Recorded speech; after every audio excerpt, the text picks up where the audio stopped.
Hey everyone, what's up? You're listening to the Tetsudo Mokei Podcast Edition, episode 24.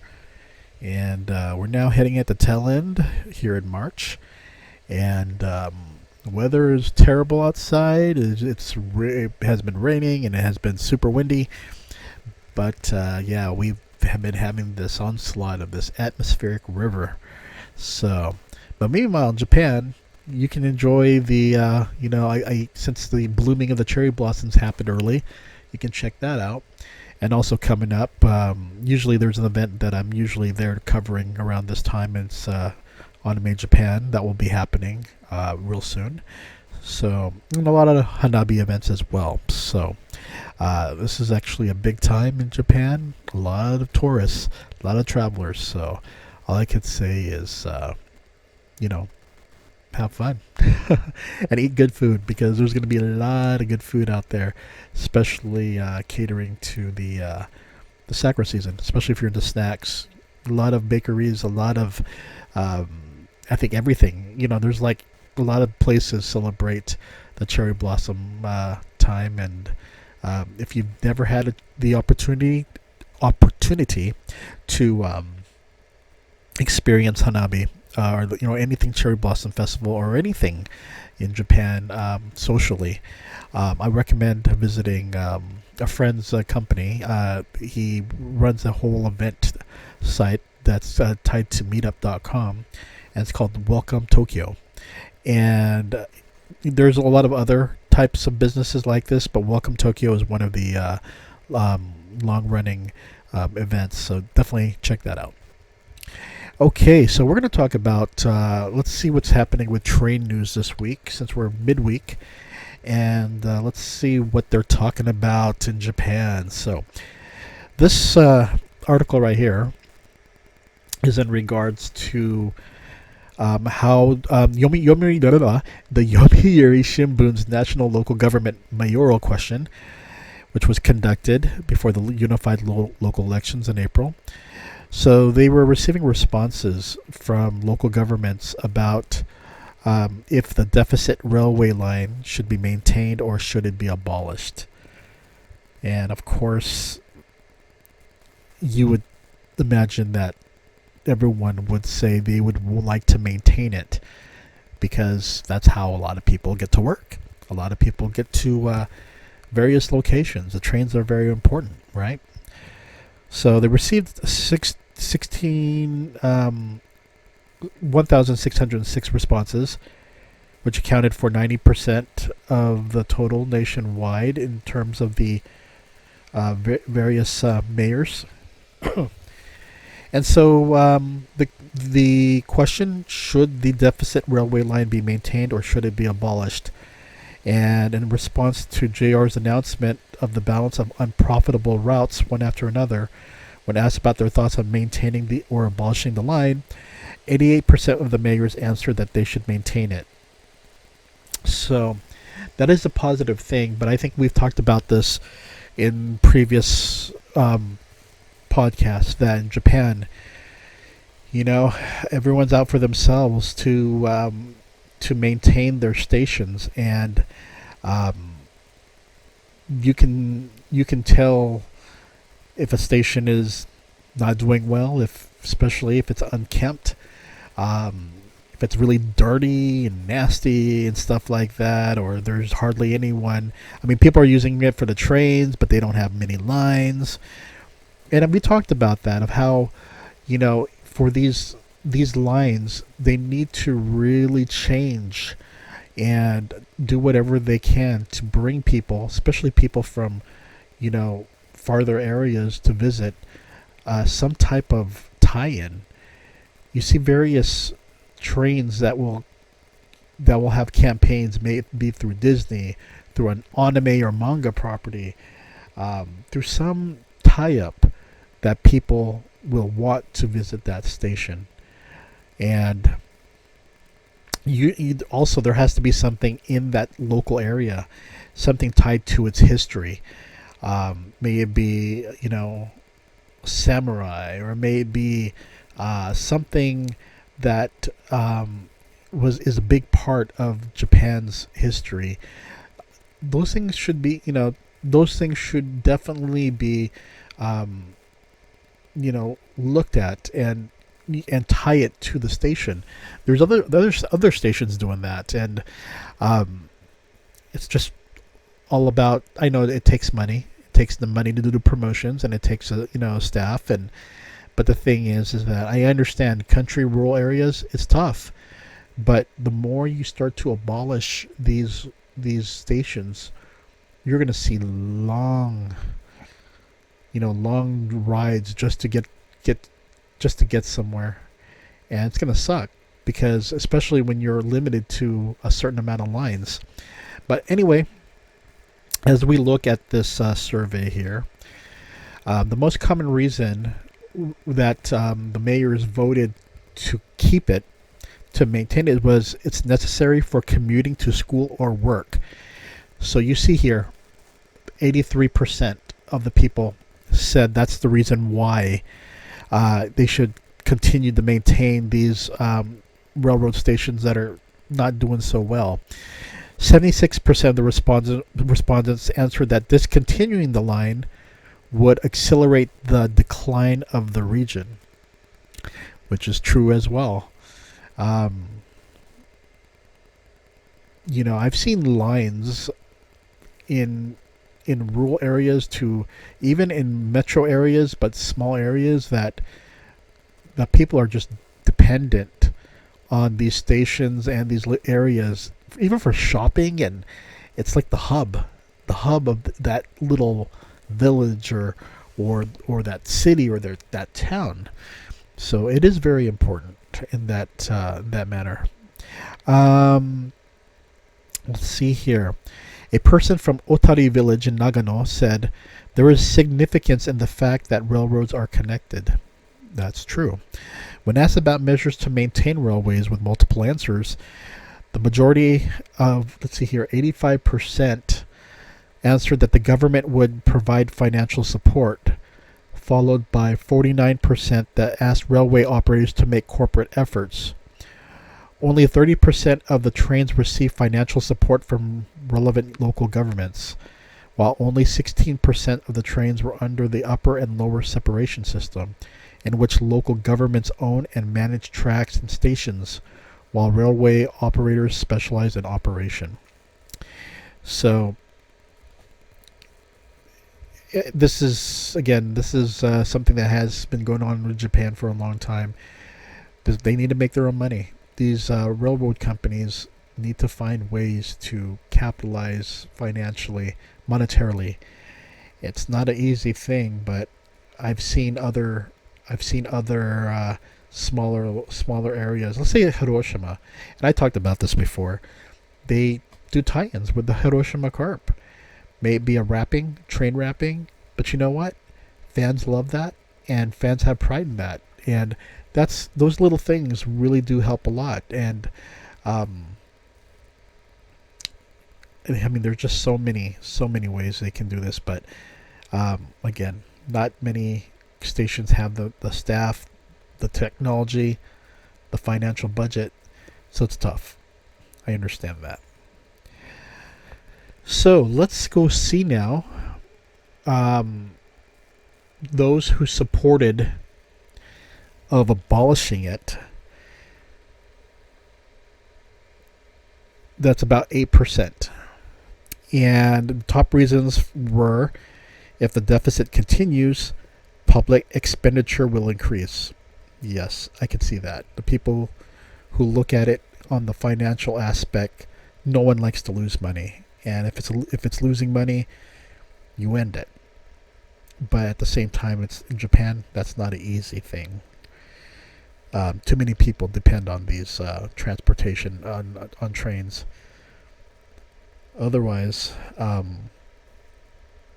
it's I can't imagine too many train stations ending business, but this is a reality. Train companies are losing money, and we saw what happened with JNR, and that's why JNR was broken into pieces to have these other companies now running their own business, JR East, JR West, you name it.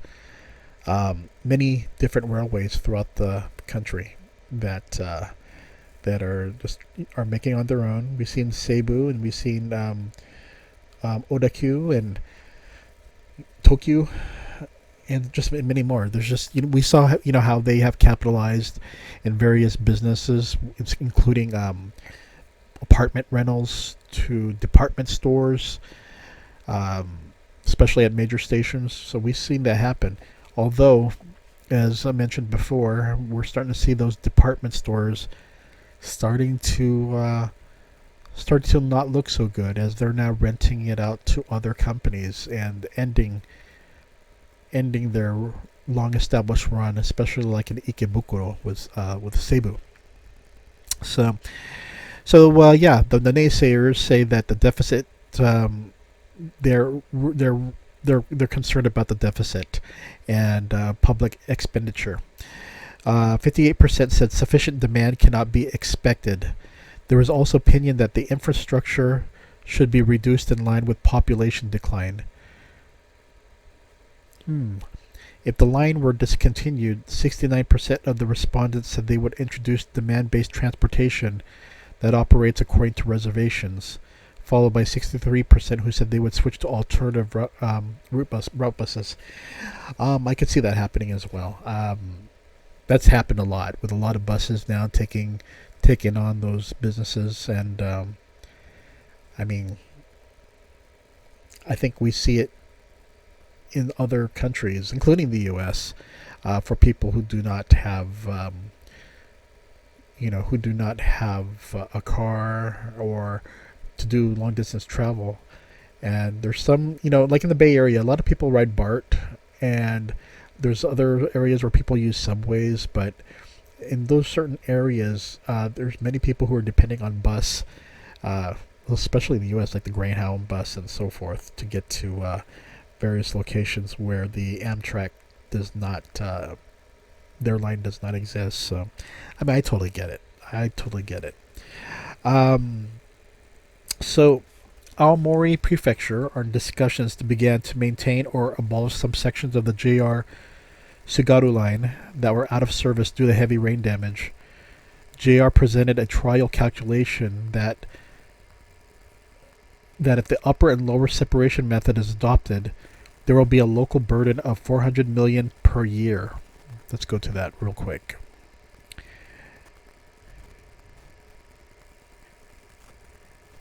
So, although local governments want to continue, they are puzzled, saying it's unthinkable for a small town to bear a burden of hundreds of millions of dollars. That is true. It is unreasonable. But since the 90s or so, we've seen a lot of decline. Well, not more like the 90s, more the 2000s. We've seen a lot of decline in a lot of stations going kaput. So, it's a little troubling. But I'm glad to see, though, that there are a lot of people that are supportive of the rail lines. You got 88%. I do understand the other side, because fiscally, if you're fiscally conservative, no one wants to see deficit. No one wants to see a big financial debt. I totally get that. Okay, let's take a look at another article. This one, a famous reporter pointed out, if you look at the railroad car, you will know the management status. This is a perspective unique to economic magazines, different from television and hobby magazines. But this is from an article from Osaka Naoki of Toyo Keizai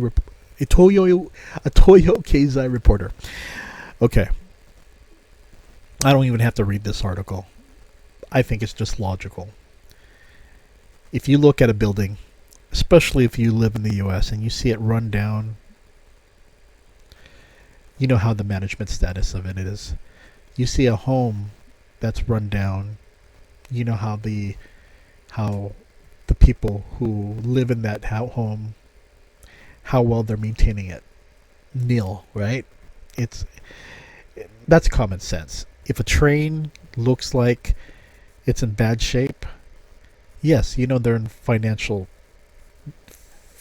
problems where they can't.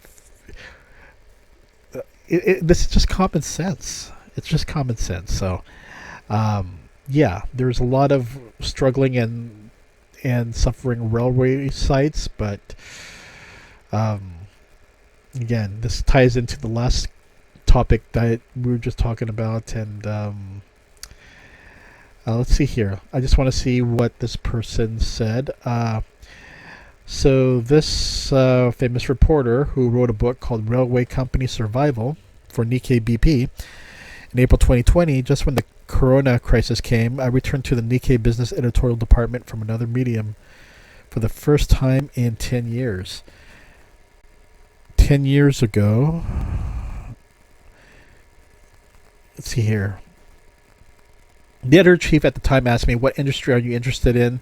And he said that he would like to write a magazine for the Nikkei Business electronic version about about either telecommunications or railways. So he created a column, Railway Courses, read by Sato Yoshihiko. And it was published once or twice a month, or even weekly. So the book is about his 2.5 years of reporting on struggling and suffering railway sites in the face of unprecedented changes since the Corona pandemic disaster.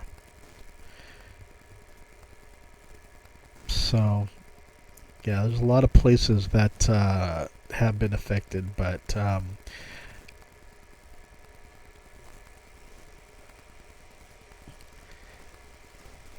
yeah, this whole thing is about major companies and major railway companies and how they diversified and became conglomerates and so forth. And I'm not going to read that. I think if anything, it's really common sense. It's obvious that a lot of these countryside or these smaller stations need to do better in order to make money, and that's where their local governments, or even not the local governments, but even just the people maintaining it, they need creative people to make do with what they have and find ways to make it better, and see if there's ways to raise money to make their station profitable. A lot of places, again, they do these tie-ins, maybe with a sports team, a popular entertainment related thing, especially with anime, Evangelion, and if you had a Gundam train, how many people would come out for that? We've seen how it's happening in other areas. People who have successfully had special train wrappings and so forth. So, again, it's common sense. Okay, on to the next one. Something Tetsudo Mokei related. Playrail seafood delivery train E7 Shinkansen is now on sale. I like how they put that big crab out there. Playrail seafood delivery train E7 series Shinkansen Kagayaki is on sale. A seafood figure is attached to the E7 series Playrail. It is designed to reproduce the main visual of JR East Hokuriku Eat Crabs campaign from 2020. I think that's pretty cool. Goes about 6,050 yen, so you're going to be paying about a little bit, about $40 or so if you're into Playrail stuff, but I think that's pretty cool. Okay, so this article here deals with model trains at the 40th anniversary at the Meitetsu Hashima line. Okay, that's in Gifu. So the Meitetsu Hashima line celebrated its 40th anniversary, and so they had this Tetsudo Mokei event where children or people of all ages can experience operating a model train. And it was held at the Hashima History and Folklore Museum and Movie Museum in Takehane-cho, Hashima City, Gifu Prefecture, on the 18th. Children had a chance to really get into the hobby, and it was held as part of the 40th anniversary of the opening of the Meitetsu Hashima line. This was held with the cooperation of the Gifu Train Club, a group of train enthusiasts in Gifu City and its suburbs. And yeah, what a cool way to celebrate the 40th anniversary. So they had a 1/150th scale Meitetsu train and Shinkansen diorama on the Hashima Takahana line that ran through the city of Hashima, which was reproduced. And the venue definitely had a lot of families appearing. Children put on railway caps and pretended to be train drivers and operated the trains while paying attention to speeding and braking.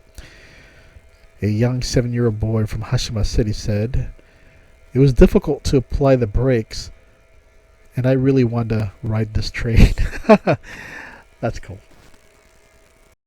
So the next one, interesting, that popped up in my news, but this one is by a Kumamoto resident, Sonoga Yuga, who's doing a crowdfunding for a model railroad cafe to promote Misumicho in Kumamoto Prefecture. He is trying to seek funding of about 1,500,600 yen, which is probably like what, 12 grand or so, U.S. wise. But he said that the town has had a decrease of commercial facilities due to the population decline, and many young people are leaving Misumicho. The majority of the reasons for this are that it takes 1 hour by train or car to get to Kumamoto City, and the increasing demand for tourism in Amakusa, where fishing and leisure activities are popular. And it has made Misumi a town where people pass through but never visit. As mentioned, this is one of the problems when you start to lose stations and you have these long routes. I don't know if this is why it takes an hour, but to get to the station. But you see it in a lot of rural areas, but in seaside towns, I don't think. Well, you do have those long stretches, but usually not that long. So anyway, yeah, he said that more and more people are leaving town each year because it's too far to go to the city or to go to school or find a job. Many people are try to look for jobs elsewhere. So he said Misumicho is a very attractive town facing the beautiful sea and nature, and that it's where large merchant ships dock. There's also the Amakusa Misumi line, which celebrated its 124th anniversary this year, and the Misumi West Port, a World Heritage Site. The JR Kyushu Amakusa Misumi line operates regular trains and limited express trains. Let's take the A train on holidays, and many people visit for sightseeing on the holidays. So this young resident focused on tourism and wanted to open a model railroad cafe to create a space where people visiting Misumicho on holidays could easily stop by and convey the charm of Misumicho. A member of the city council of Misumicho made a comment. "I want young people to use the vacant houses in Misumi, and even if it's just for the weekend, I want them to open up a shop and even liven things up like the Misumi town of old." According to the resident, with just one word, "I wondered if there was anything I could do," and from that day on, I wondered if there was a business that I could do to liven up the area. There is a triangular line and a limited express train that runs on the weekends. From those who like railways to those who like touring local areas, we combined the perspectives of both, making model railroads a tool that can be enjoyed by a wide range of people, from children to adults. So I thought, what about a model railroad cafe? Everyone from children to adults can enjoy it, and I think it's a big attraction. The finely crafted miniature world fascinates many people. More than 10 types of various vehicles from Kyushu are scheduled to run in the store, mainly vehicles on the Triangle Line. We plan to prepare a rental layout for enthusiasts so that even the general public can enjoy driving the vehicle. So, a diorama of a triangle town that imagines the past and the future. You can see a miniature view of Misumicho that's different from today, such as the scenery in front of the station and trains that cannot be seen today. He is cooperating with the Nikyosha Model Shop, a long-established model shop in Kumamoto Prefecture. Even in Kumamoto, there's a large selection of model trains, and since the owner likes trains, there's a lively discussion about trains in the store. So his hopes is that they could start construction in July 2023. October 2023 is when he expects the completion of in-store construction. Also, the diorama production will start and completed in February 2024. He hopes he can get this open by March 2024. The renovation work is expected to be 480,600 yen. Interior, 100,000 yen. In-store equipment for the diorama, 700,000 yen. Product development, 50,000 yen. Ancillary equipment, 170,000 yen. So a total of 1.5 million yen will be needed. And yeah, he needs to earn that. You can see the figures right here.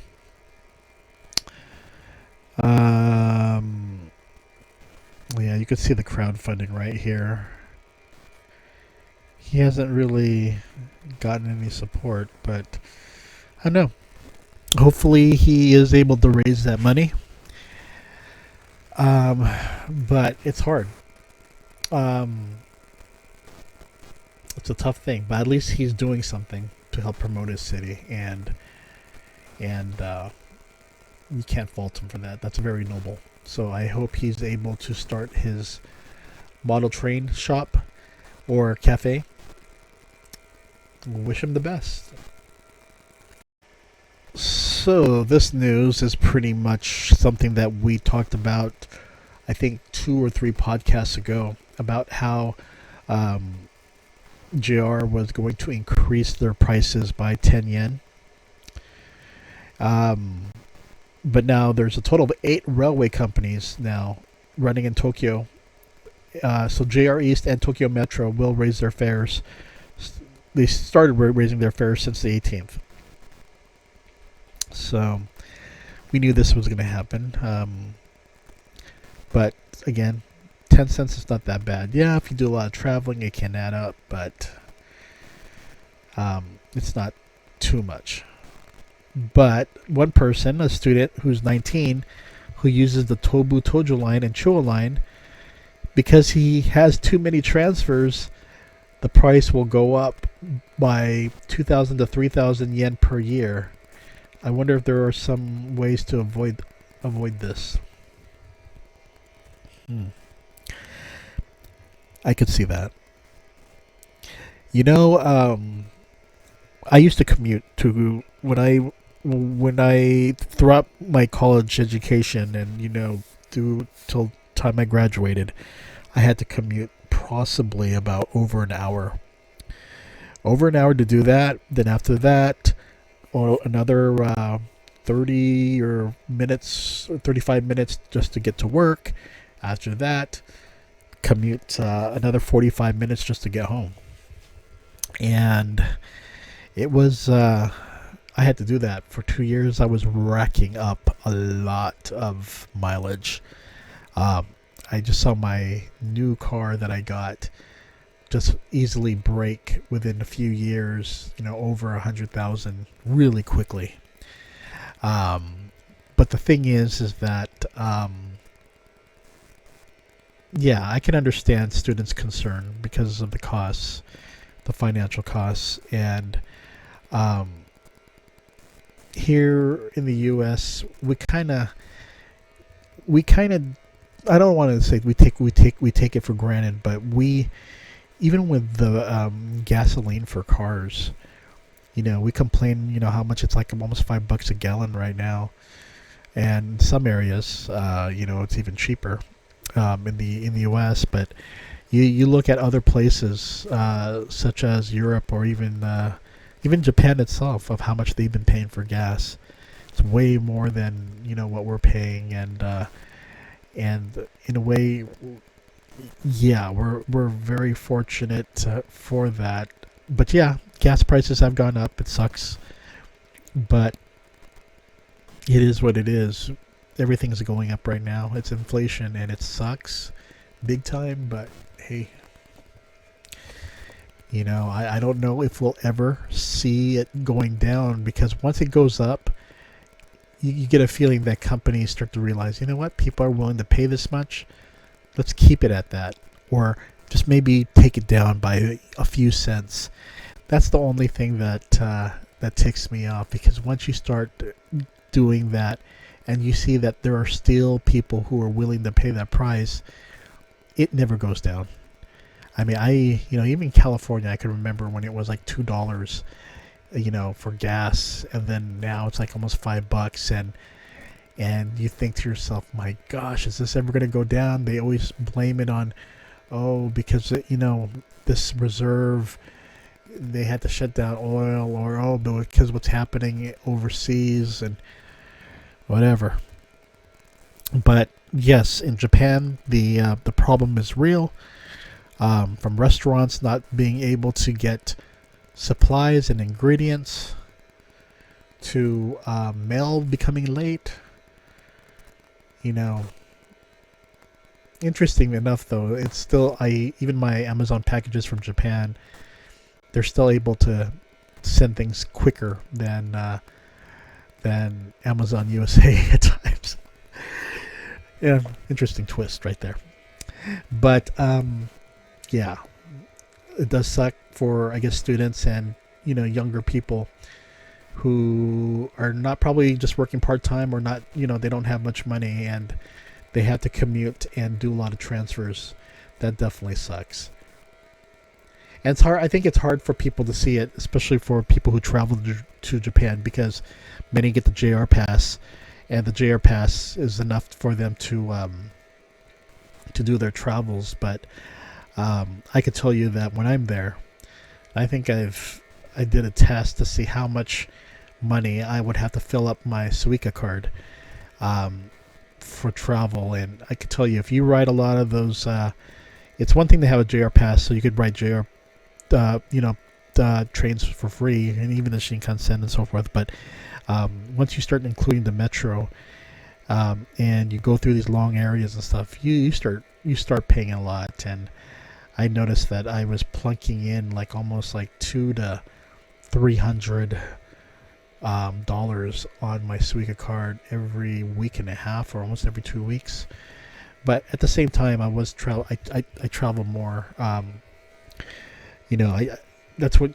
travel more than the usual Japanese in terms of locations, and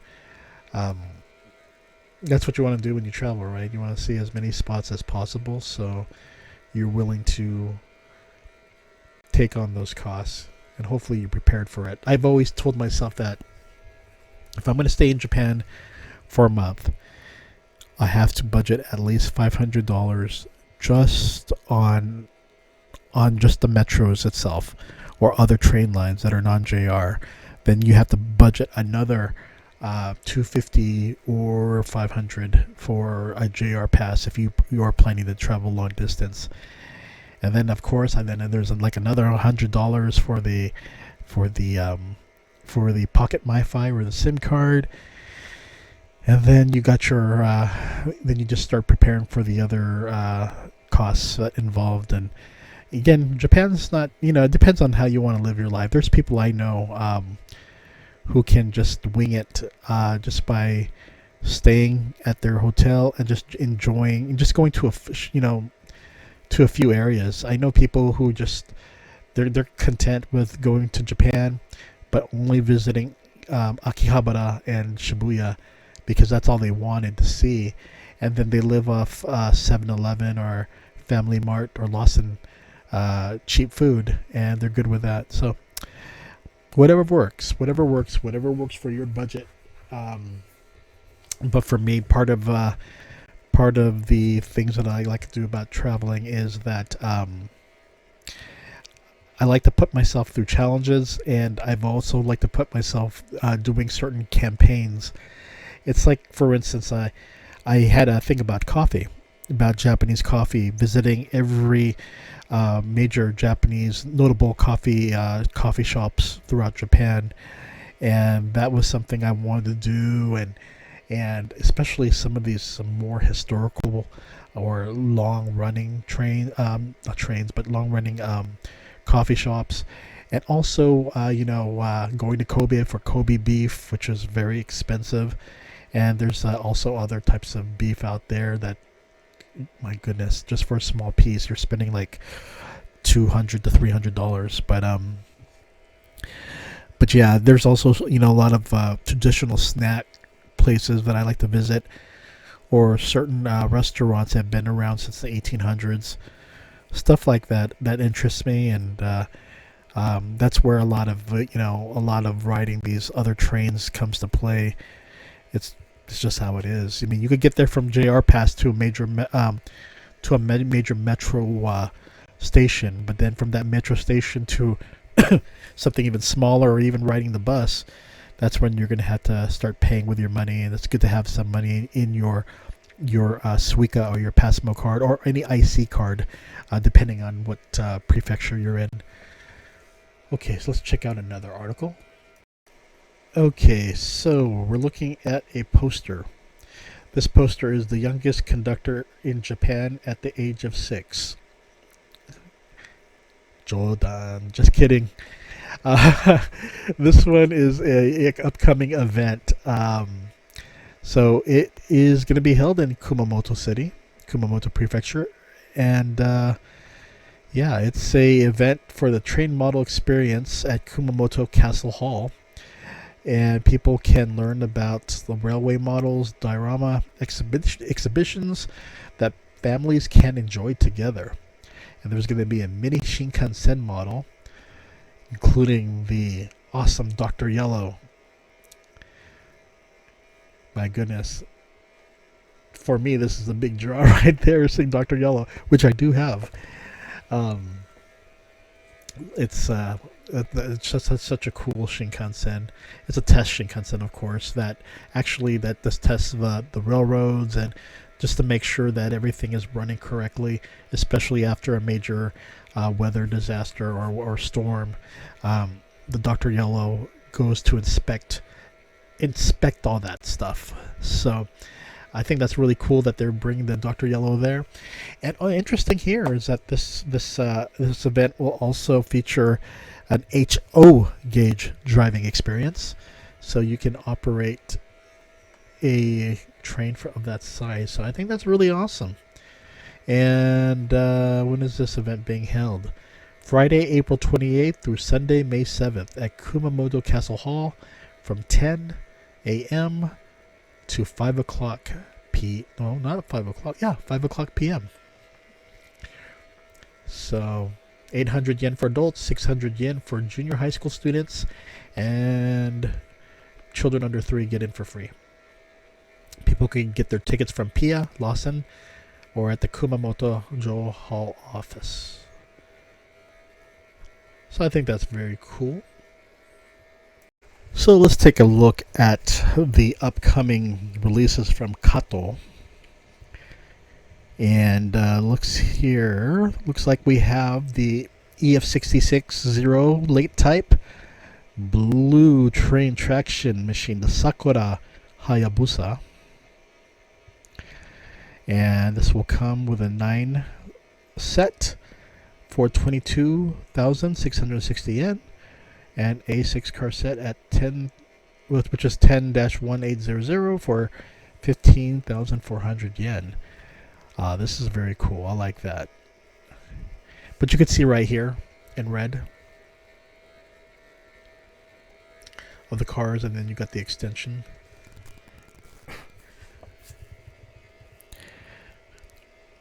I think that's pretty cool. Very cool. So then we have so this is the Tobu Railway Tobu Skytree line, 5,550, and this goes on sale. I've ridden on this train numerous times before, and I think that's pretty cool. If you, I think this is I don't think I recall them ever releasing this, but I think that's really cool. Very cool. Then you have the DE10, a JR Freight with a color update. So if you're looking for a freight train, this is a pretty cool one. Not that bad at 7920 yen. And then you got the you got a DD51HO cold resistant type. So yeah, it's really awesome. And we have the Dio Town. Where are they releasing here? We got a station front facility. It's hard to see right here. You got a parking lot set. I can see right here. A road town accessory set.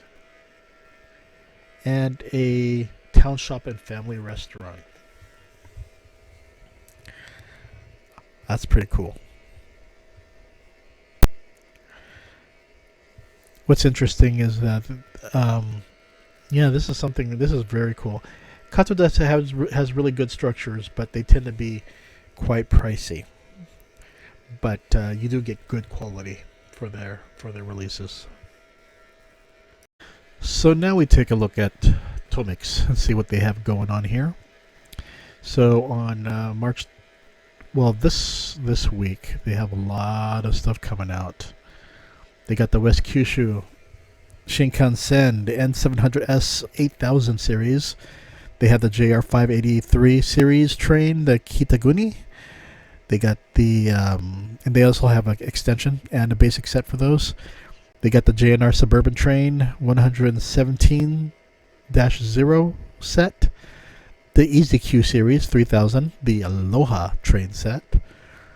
Privately owned UR4 container from Nippon Oil Transportation.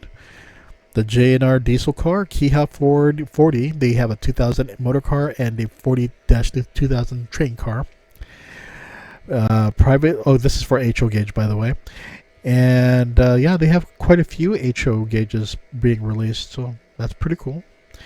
Then the 29th, they have a JNR EF65 1000 electric locomotive, a JR Kiha 40-1700 type diesel car, a JNR Series 14 Type 14 Limited Express Sleeper Car, Sakura. You know what? Let's go ahead and check out the Sakura here. I'm curious myself.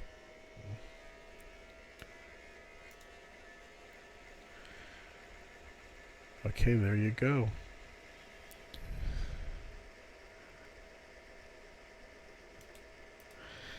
It's it's pretty looks pretty classic.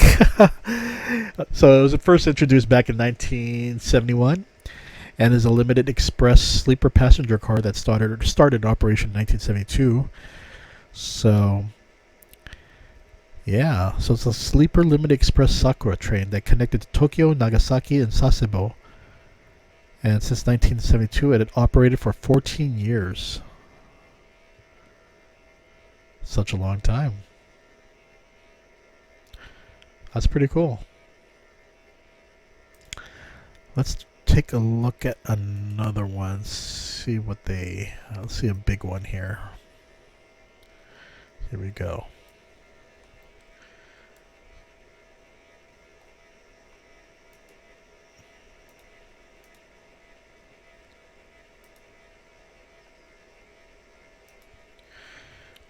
Interesting. So this is the West Kyushu Shinkansen N700S-8000, the Kamamome set. I have a Shinkansen that almost has the same colors and almost the same look, totally different look, but similar colors, and that's the Sakura Express. But this is a vehicle that started operation in 2020 and is currently active on the Tokaido and Sanyo Shinkansen line. Looks very cool and not too expensive at 21,780 yen, tax included. So the next one we're going to take a look at is Hasegawa, known for their popular train brand Modemo, which specializes. They do trains and HO gauge stuff, but they specialize primarily in trams and streetcars. And you don't hear them too much about them because, of course, Tomix and Kato and, of course, Greenmax and Microwaves, you tend to hear them because that's what a lot of people get. There's not too many people, well, a lot of people who are into trains. You see a lot of people doing more of city-based type of diorama setups and freight train countryside setups. For me, my whole setup is city-based, so trams are necessary, and it's because my city diorama, I try to pick up things that I enjoyed from Tokyo to Hiroshima. Even in the Kyoto area, I try to incorporate that into my diorama. In fact, with my diorama, I think if I have this idea of, when I was putting it together, because I was looking at how much the cars and trucks were from Tomitech, and I'm just like, gosh, these are so expensive. And I tried to look online to see if there are cheaper ones, and one 150 scale, and there are ones from China, but the paints are like really terrible. So I'm like, you know what? I'm just gonna bite the bullet and just order a few Tomitech stuff. But you know what? Just for 2 Tomitech buses that are smaller than a Hot Wheel, you could pretty much get a train for that. So I pretty much stopped. I mean, I started and I got probably like 6 or 7, and I said that's enough. I'm not going to do any more. And I picked up a Kato Uber truck and a mail truck that came with two people who were mail delivery, and another one was more like Uber Eats drivers type of thing. But I said, that's all I'm going to have. Everything else is going to be railway. Everyone in my diorama city, everyone gets around by train, by trams, or by walking. So I kept at that. There are some vehicles there. I do have a highway that I built as a background, but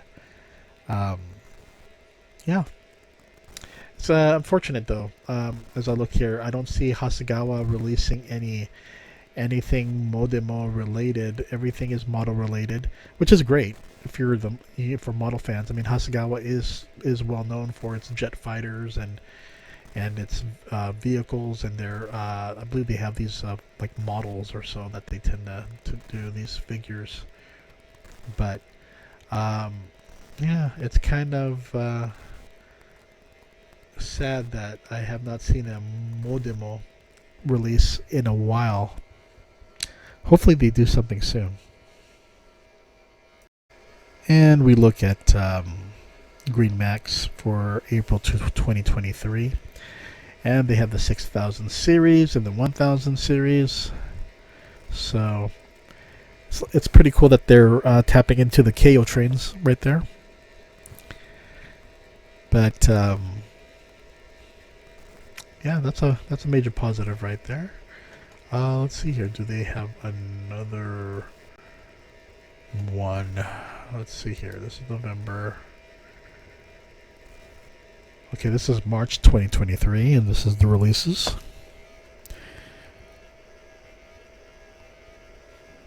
Kiha 04 and a Kini 05. That's really cool.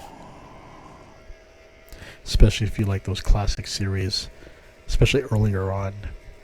I only have a Kiha 02. I want a 01. Don't have one yet. Too expensive online. So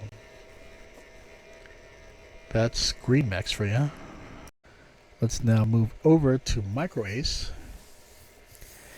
And this is for March releases. Probably a lot of these have been released already. The 8000 series.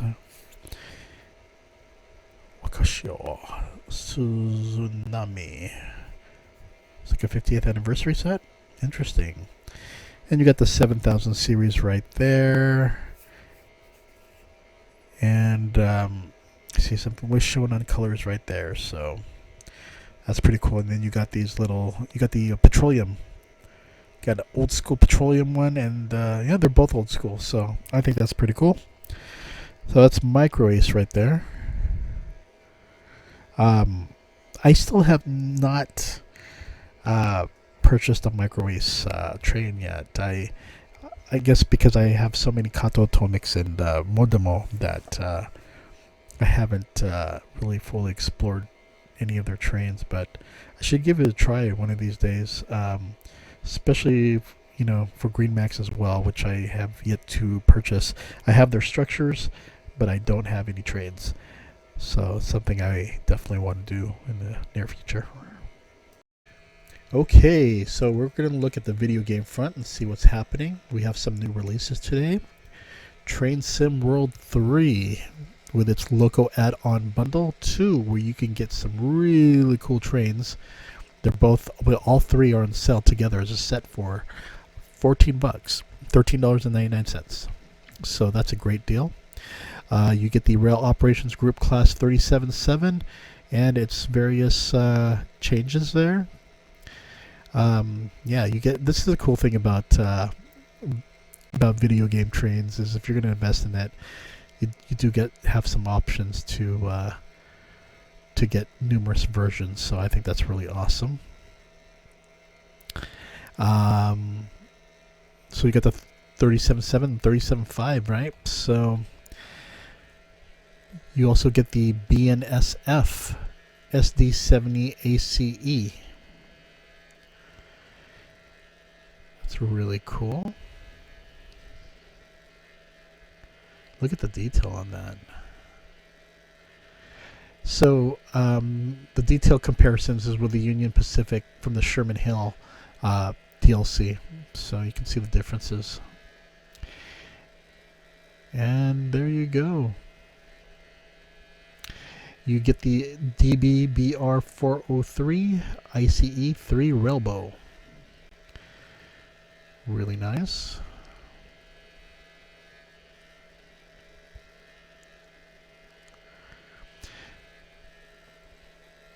So here are the various versions out there. But 3, I mean, that's still pretty good. You get quite a bit for your hard-earned money. $14 right there, not bad. And then you have and I'm gonna butcher this if I know I can't say it correctly, but Niedertalbahn. The Bad Vilbel Stockheim. I know I said that wrong, but you get this really cool DBBR 6028.2 DMU. My goodness, look at all that. Looks a little complex, but I do like the scenery and everything. I like this. I like that train. And then you get the BR365, and then you get this various routes, station signage, and train services. This is really cool. I like what I see. And it's going to be on sale for about $39.99. So yeah, it's going to be released after the Steam sale ends. So, but again, you could get your opportunity to get it on sale when the next major sale happens. But those are the two new releases from this company, Dovetail Games, and this one again is available now, really cheap. Can't go wrong with that price. So if you do buy it separately, it's going to be $6 each. So why pay $18 when you can just get it all for $13.99?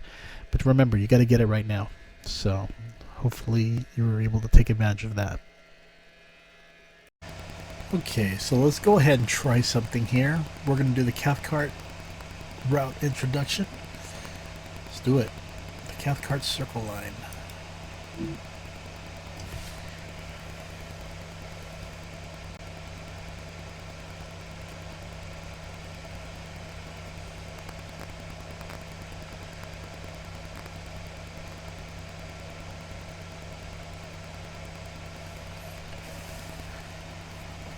Okay.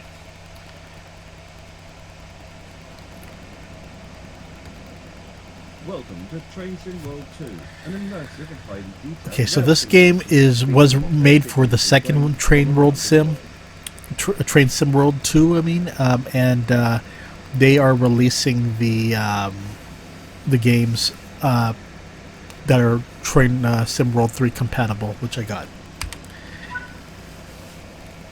You've just been awarded some action points.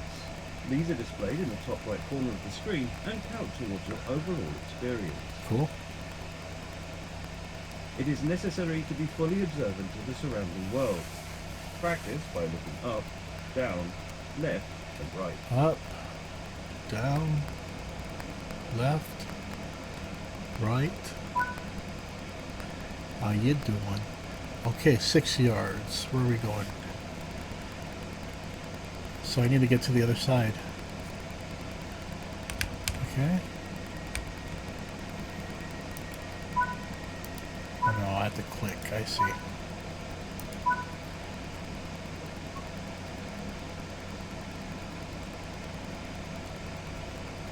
No, stay how it is.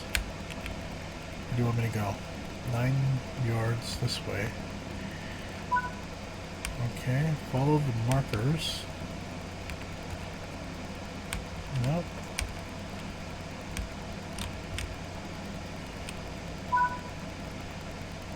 This is one of many interactives to be discovered, but not all of them will be as easy to find as this one. Board the train. Follow the markers to the train. Which one? Oh, this one. Yay. No running on the platform.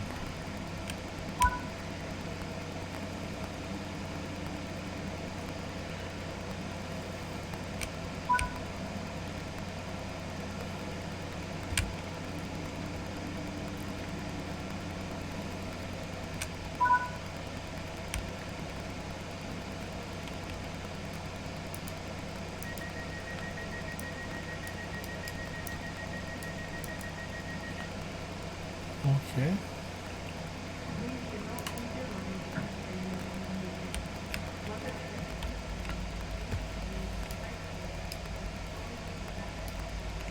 Sit in the seat.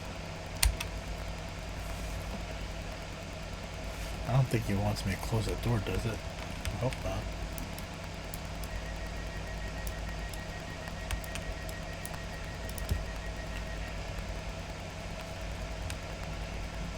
Let me sit right closer to the... Oh, it wants me to open the doors again?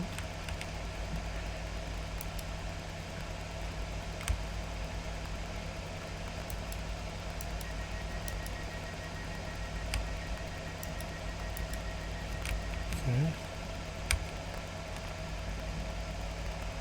3 yards. What's going on? What's in here? A lot of time will be spent operating the train, so when ready, sit in the driver's seat. Ooh, I'm not a passenger at all. I say that because they said there's a passenger mode. You can pause the experience at any point and review previous and current objectives. Check it out now and then return to the game when ready. Escape. There we go. A heads-up display has appeared on the right-hand side of the screen. This is a guide to what the train is doing. This is the speed display. The white needle shows current speed. The red marker indicates the maximum permitted speed. So 20 miles per hour.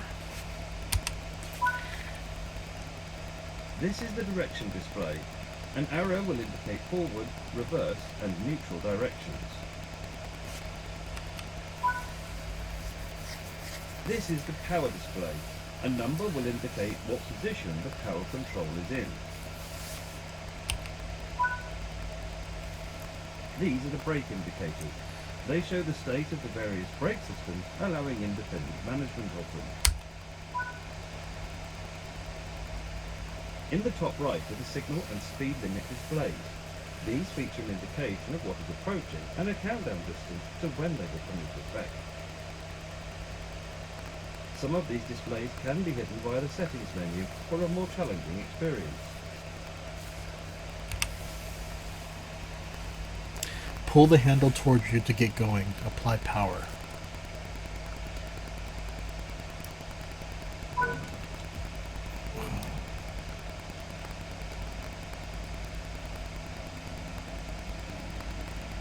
Right. Where's the brakes? I'm going too fast.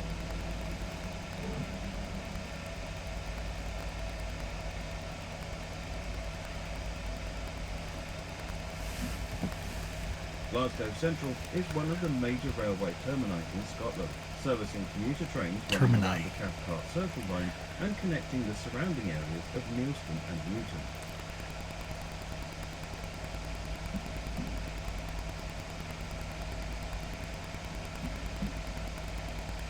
This particular train is a Class 314 electric multiple unit and consists of a pair of 3-car units. It's capable of travelling at a top speed of 70 miles per hour. Okay.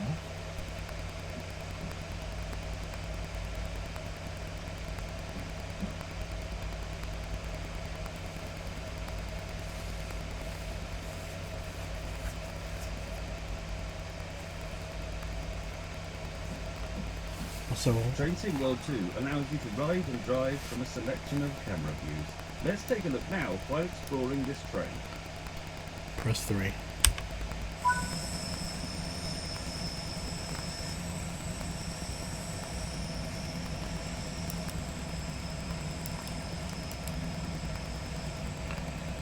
Use the mouse and case to move the camera, okay.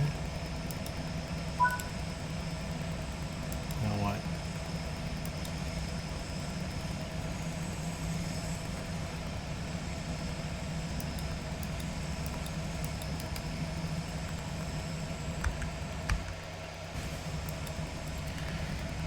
Press 1 to return to an internal camera. You've only explored a small area here, so let's take a look at what else there is to enjoy. Welcome to Glasgow, Scotland's largest city with a rich history of shipbuilding, manufacturing, art and culture. Here you can experience the hustle and bustle of a modern suburban network using classic electric traction which links Glasgow's suburbs with the historic Glasgow Central hub. Along the way, be sure to apply tourist posters, refill newspaper stands, place route maps, and refill planters. Ferry commuters around the busy Circle line and to and from Newton and Neilston. Welcome to the Cathcart Circle line. Interesting. Okay. That got me some points.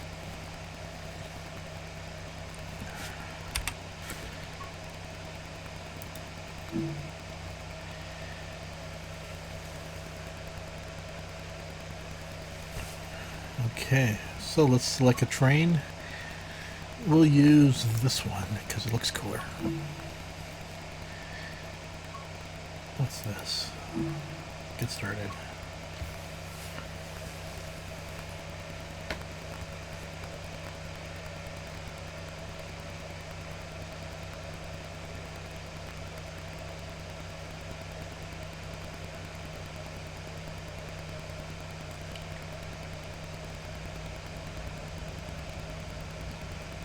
Welcome to driver training. Today you'll be taken through the operation of a Class 314 electric multiple unit in ScotRail livery.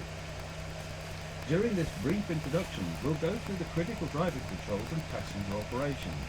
When you're ready, climb aboard to get started. Okay. Whoa. That looks nice.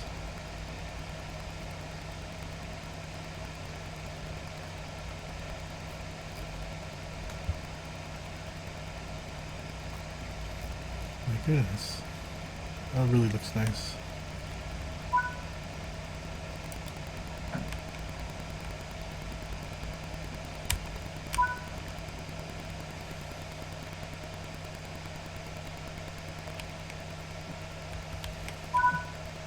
Take a seat in the driver's position. This is where you'll be spending most of your time.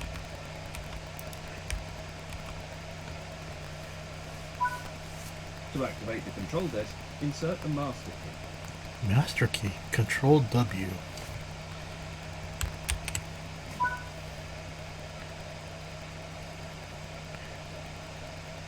Set the reversal to neutral.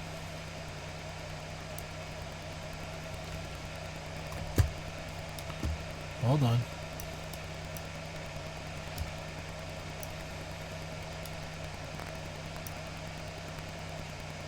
But set the reverser to neutral. Here we go. Press and hold the auxiliary button. Wow.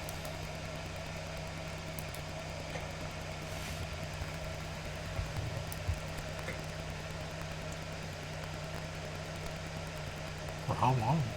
Oh. Wait for the main reservoir to charge. Well, we know that.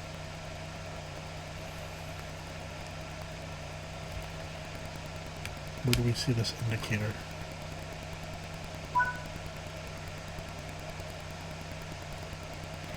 Let's raise the pantograph.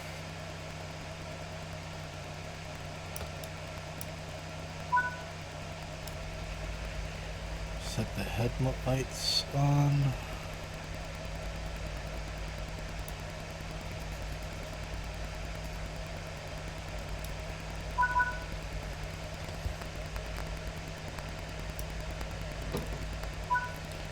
This train is now ready to depart. Use the throttle to apply power and get moving. Go slowly. Wow, this train is quite different from others I've operated.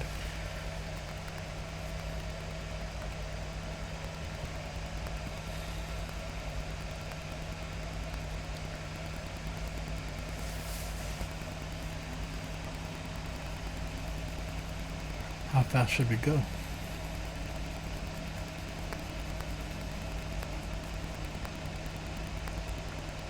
$15 miles per hour. Okay.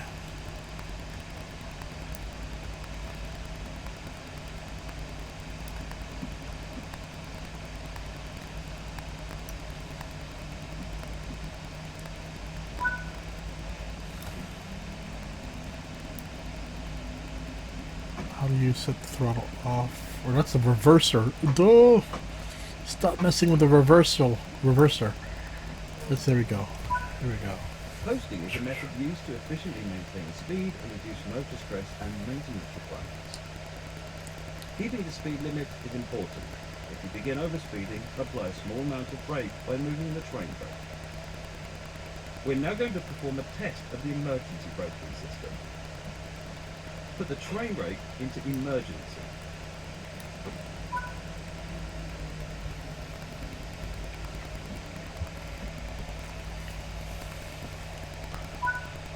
The emergency brake has been applied and the train will need to be recovered before continuing.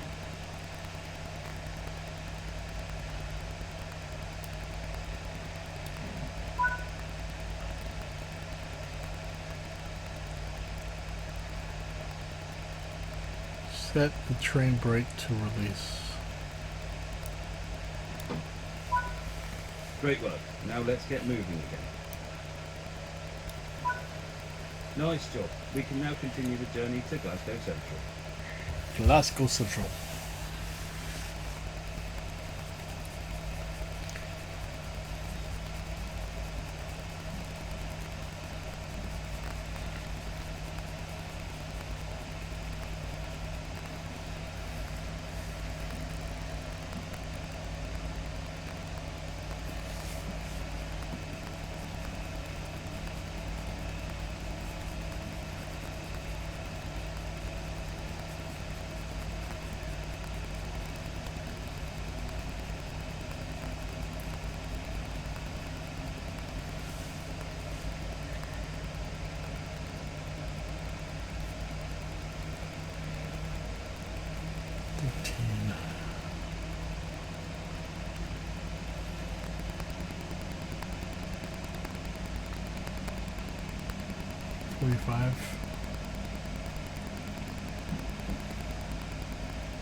Let's see if if we could, there we go.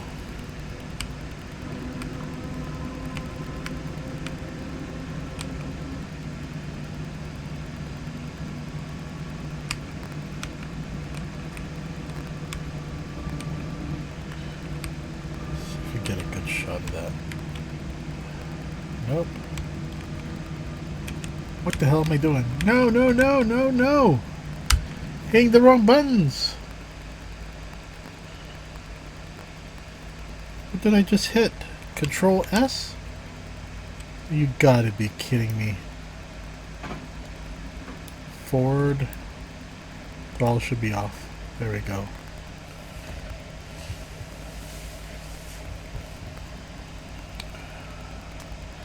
So we are a mile away, going 19 miles per hour. So this game's a little bit more forgiving because the other Train Simulator Classic, you could be going super quickly. Oh, there's another train. Is that another train coming? I can't tell. It's red. Not to say the game is too easy, but I'm so used to Train Simulator Classic where you really have to keep an eye, very close eye on things. But I do like the graphics of this game. It's very nice.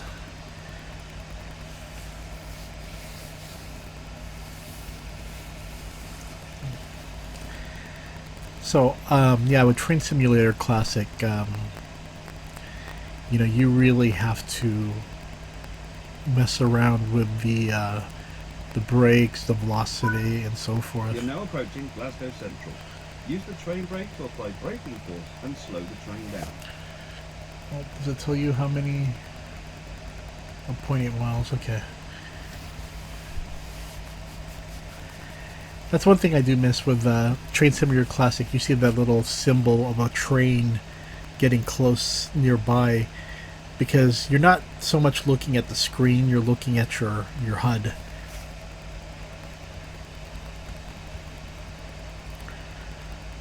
$59 yards. 59. Ay. Where are you? Those are the brakes right here.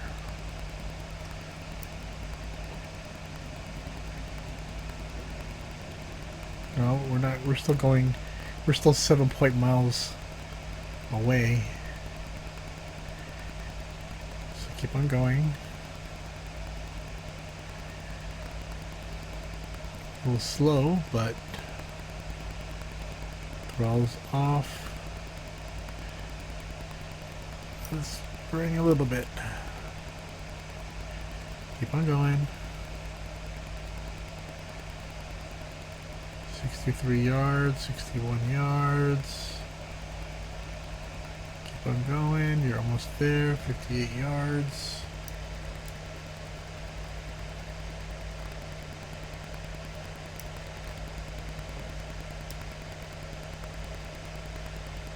Just a little bit more. Almost there. Come on.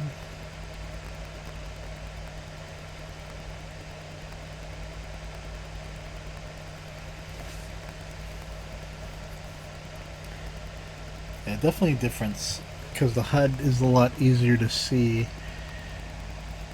Oh, 32 yards. I'll cut this right here. 19, 17, 16, 15, 14, 13, 12, 11, 10, 9, 8, 7. Oh, come on. Just a little bit more. Just a little bit more.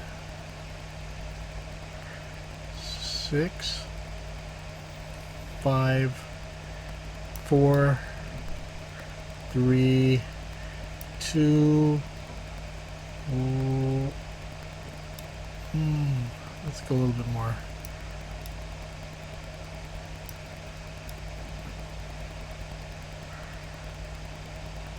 Two, one, and now let's brake.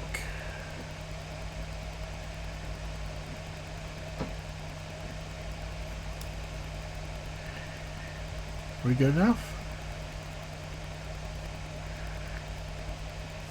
Are we out in the...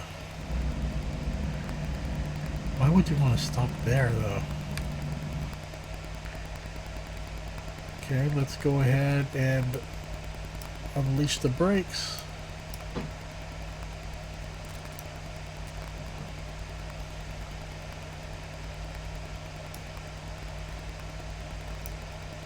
Oh, now it's 412 yards.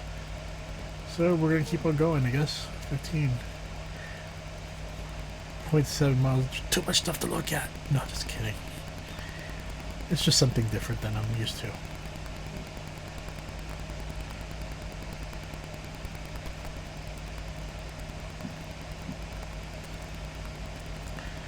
A little bit more. 11. No, we need to go 15. A little bit more. 12. I think we're good with 12 miles per hour here. 13. See if it goes up. Yeah, let's go bring it down a little bit. 13. Bring it back.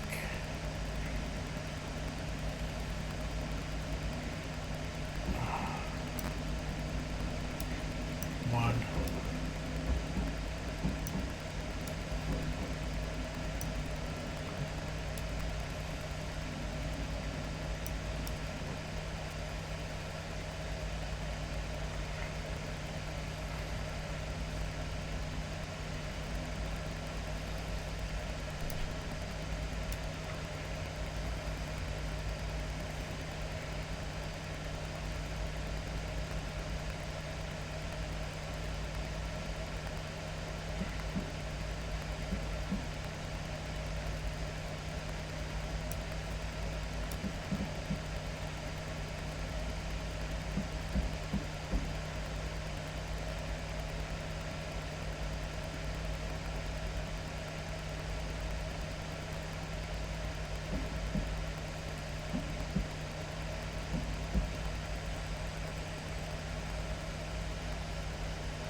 I usually wait till I get close to 100 something.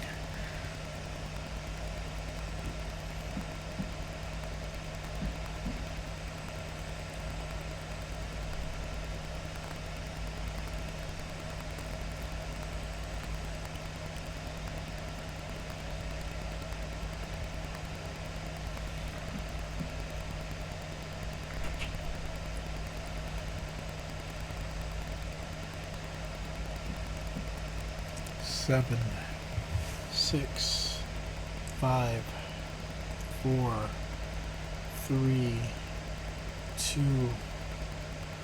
1, 0, 9, 8, 7, 6, 5, 4.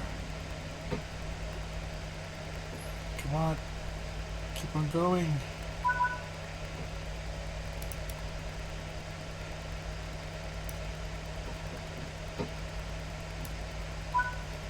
Take a quick glance at the platform to ensure all is safe before unlocking the doors. You know what? I need to... Usually I want to go up a little bit more, but let's do it. Sorry guys, you gotta walk all the way out here. To travel out of Glasgow Central, we'll have to change lanes. Let's do this now while the passengers are boarding. Sit down. Okay, let's do that.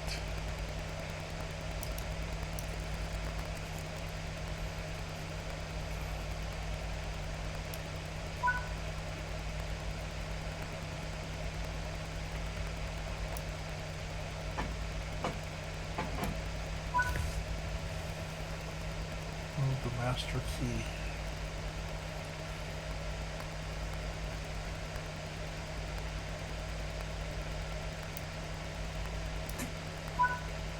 With this cap shut down, head to the other end of the train and bring it into operation. Interesting.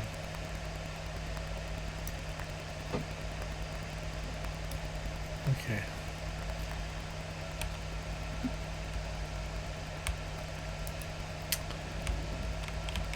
Interesting. Hello, mate. That's Australian, my friend.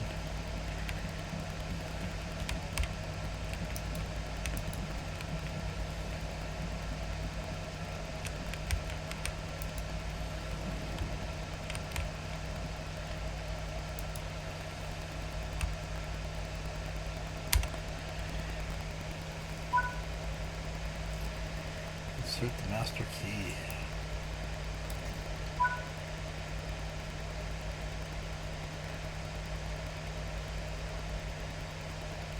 H.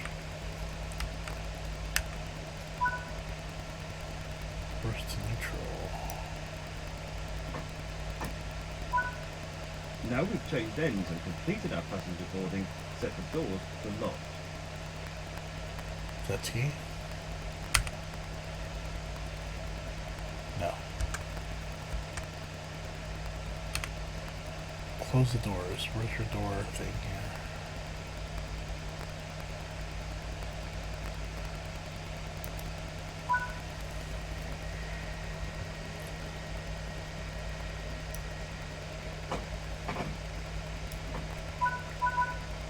Proceed to the next stop at Follow Shields West, unguided this time, and see how you get on.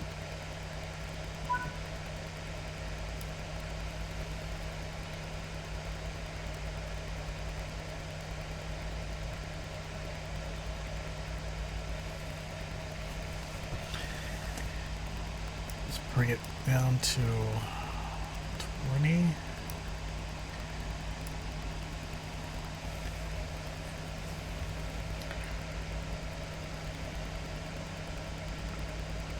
One put 6 miles, okay. Let's bring it up a little bit more.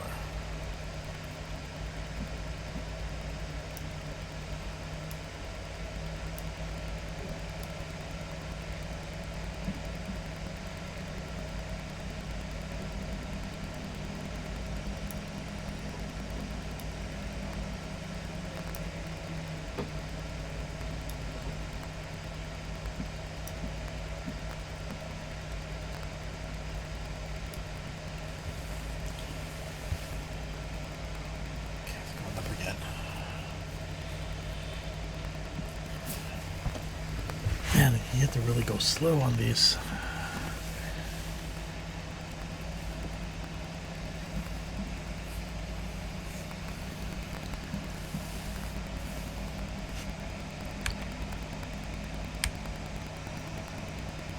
Oh, that's beautiful.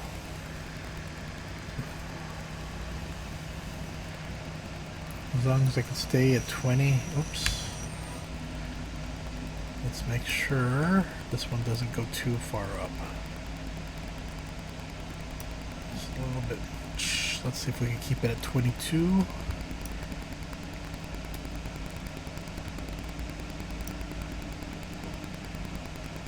There we go.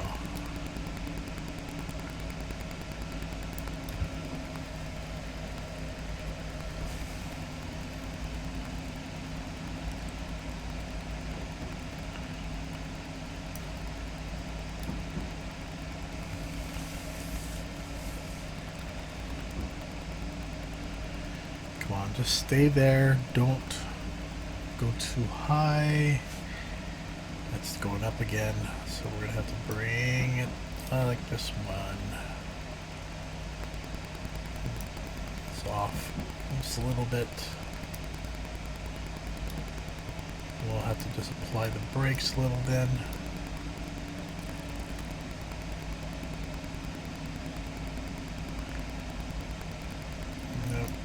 A little bit too much.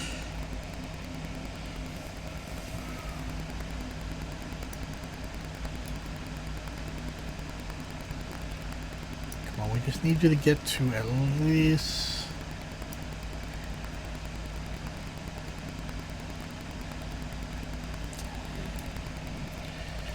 Let's go ahead and release you right here.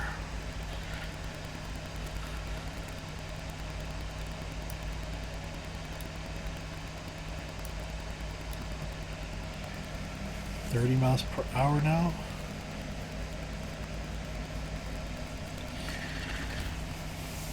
Yeah, it's kind of tough, especially if you're on a time schedule, a tight time schedule. Since I'm practice mode, just getting used to the surroundings of this train.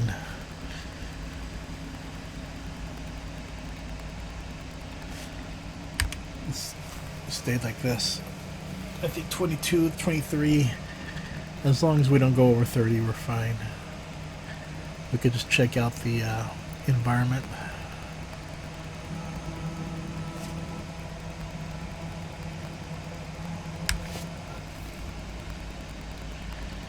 Oh, come on. Just a little bit.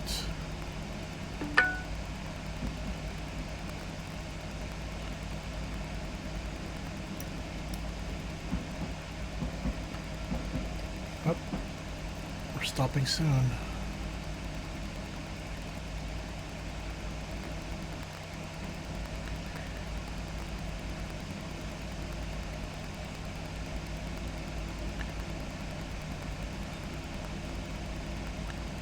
Oh, 26.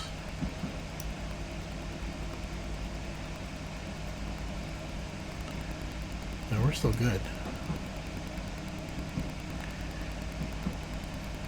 Let's bring it down. 24. Let's keep it at 1. And then go back. 18. I think we should still be good. 20. Oh, oh, where's cabin lights? Oh.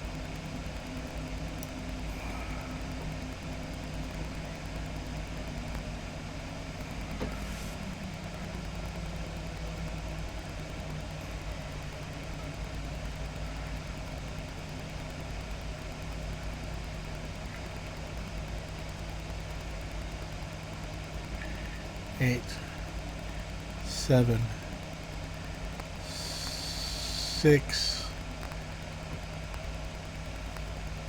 5, 4, 3, 2.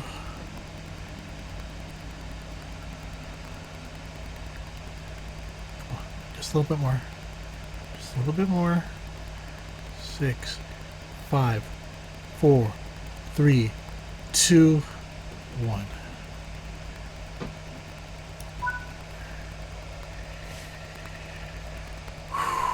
Unlock the doors. Is it T? No. How did I do it before? Doors. Was it here? How did I lock the doors? Sand. Oh! Door release right.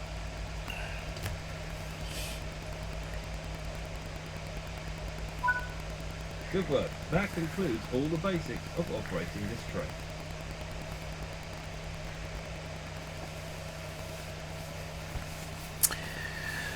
Well, that was an interesting one. It's very different. Again, I've been playing Train Simulator Classic, and usually it's not as forgiving. As you can see there, I can see some positives and caveats with both games, but usually when I'm slowing down and stuff like that, I could see the front window of when I'm stopping, because everything, all the knobs and handles are down below. Instead of the HUD staying towards middle eyesight level towards the window, it you have to look down, and it's a little different. It's definitely different. I kind of like to have the HUD stay above, and maybe you can do that. Maybe there's an option to do that. I don't know yet, but yeah, this was pretty fun. What's this? Master the machine. Wait, let's get out of here first. What's this master the machine thing going on?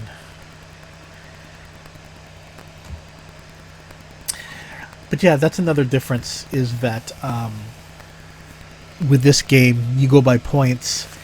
And that's why there's some people who say this is more arcade-like, because there's no true consequence. I mean, either pass or... I mean, the thing is, also the difference is that Train Simulator Classic tries to be more realistic, and it takes a long time. Some tracks are just... they take forever, so it's almost like being a conductor, and you're going to have to be fully alert, have your coffee with you because it's going to be a long ride. But some people like that, and I like that. Just not when I mess up. So you can have that's one thing that's with the Train Simulator Classic, is that it's unforgiving. One mistake and you're screwed. There's of course also going over the speed limit that deducts the final points you get at the end. So if you're trying to get gold, you really have to be perfect. And it's far easier to get silver or bronze or something like that, but you get points deducted if you go over the limit. So it's important that the game, if you follow the markers, especially abrupt changes in the speed limit, so you tend to have to keep your eye on that. But that's where repetition comes in, of getting used to the track. So usually the first time you do a first run through, you're going to mess up, you're going to lose, but after that, play it again. It's just the problem is if the actual train ride is so long, you're just like, oh, I don't want to do this again. But that's the beauty of train simulators, right? A lot of repetition to get things right. So let's see what this Master the Machine. What is this?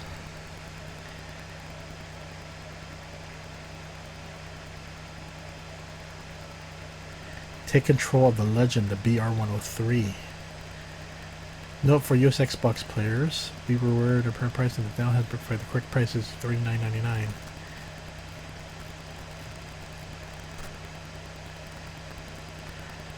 Interesting.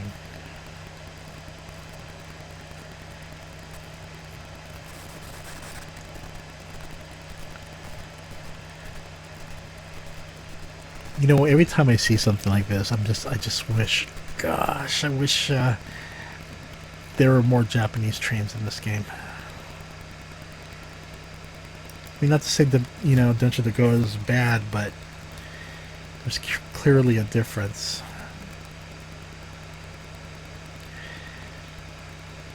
But this is pretty cool. I like it.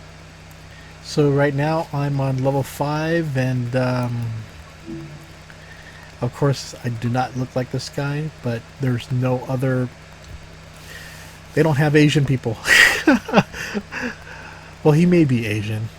He could be Indian. But I mean, Asian, Eastern or Southeastern. Or is it Southeastern? Yeah, Southeast Asian or East Asian. But yeah, this is cool. Favorite train, level 3. Favorite route, level 4. Where are these route tests right here? So I'm guessing that if you did that commute, I'm kind of curious to see how long that actual one is. London commuter. So there's various tasks. But what is this live? Creators, okay, mastery, track your progress. What is this?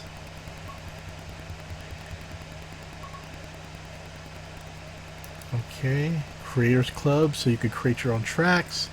So there is some creativity on this game. Railfan TV, mastery rewards. Enable your rewards. What's this?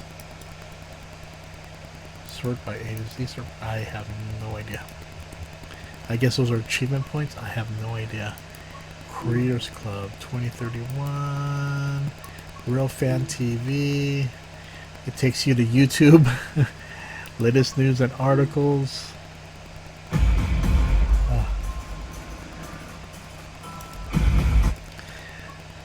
Here we are. Okay, everyone. Well, I hope you enjoyed today's episode. It's a little bit short. Well, the talking portion was short, but yeah, I am currently pretty much still working on my diorama. Received some of the Kato cherry blossom trees. You get like 3 pieces for like $10 or so. They have a lot of different colors of trees, and I'll post some pictures up. But also received some of my Modemo trains, and also the Glacier Express Kato release. So anyway, You all take care, and you have a good rest of your week. I'll be back on the weekend for another episode. So you all take care. See you later. Bye bye.